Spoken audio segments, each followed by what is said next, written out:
a plane. Well, it was news to me as well, and news to absolutely everyone else. And yeah, for a family that's renowned for their fibs, I think that that might have been a rare example of maybe he's a bit flustered, maybe I'm, you know, blowing my own trumpet too much, but he actually looked like he was telling the truth there, Mark, I think. Yeah, it's where that thing, it was almost one of those moments where the guy, you spend all night practicing in front of a mirror to not say the thing you're not meant to say, and then you disarmed him and he accidentally said it. Well, yeah, well, thank you. It's very kind of you to say so. But yeah, I think he might have looked at me and thought that maybe I was not going to, you know, be too challenging. So, but that's always part of a secret weapon. You can always pull that one out of the bag. But yeah, so I was quite surprised. The national plan, the world being broken up into different numbers, like, doesn't that make you think of Eurasia 1 and Eurasia 2 in a certain book that I talk about quite a lot on this show? No, you're absolutely... What I find odd about all this is that when Stanley Johnson says the great powers are all going to get together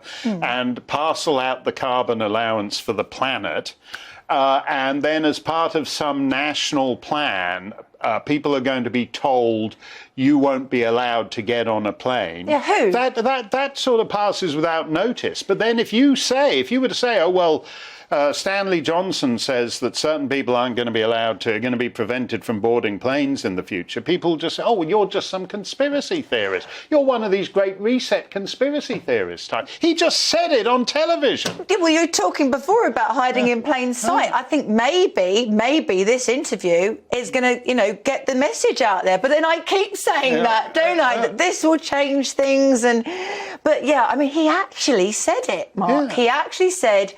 And the other thing he said at the end was, some of us won't be able to get onto a plane, and that's okay. Okay to whom? You know, a lot of people on Twitter are saying it's really not okay. And as you said, I don't think the Johnson family are going to be prevented from flying around the world.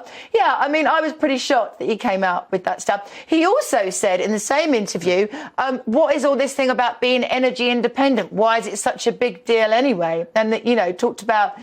He didn't want to talk about China, though. I did ask him, Mark, but he didn't want me to. Well, here's the interesting thing. I mean, he has these interesting business connections with China. So do other members of his family. Now, why would the Chinese government be interested in doing deals with members of the Johnson family? It's the same reason that Joe Biden's brother and Joe Biden's son are doing all these deals with Chinese companies. It's funny that, isn't it? You know, when there's a close relative that's either prime minister or president, suddenly everybody wants to give you some cash.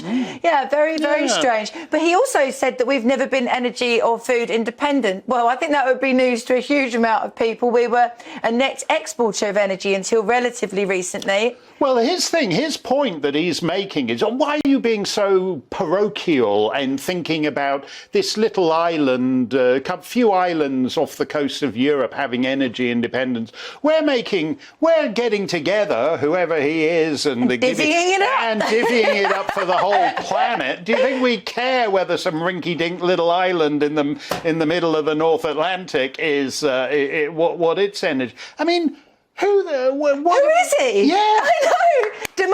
Democracy. He doesn't care, does he? He doesn't care at all. No, so...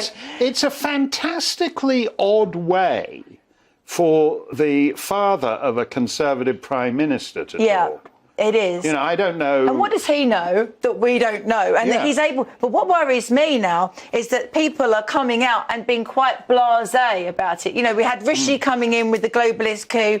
He didn't care who knew that he wasn't elected. Obviously, he had no respect for the democratic process of the Tory party or anything else. And then you've got Boris Johnson's dad saying, yeah, it's all part of the national plan. Yeah. Some of you plebs aren't going to be able to fly, and that's okay, apparently. Are you in on this national plan? Do you have to be a Privy Councillor, or who's made the national plan? Yeah, we want to see it. Yeah. We do. That's it. Were you in on the national plan? Did you get to sit around the table in the underground secure bunker and come up with the national plan cat? with Stanley Johnson? Were you the one stroking the cat while they came up with the national plan? We'd like to come on. Give us a call and give us what else is in there. Yeah. Well, thank you, Lois. I've no.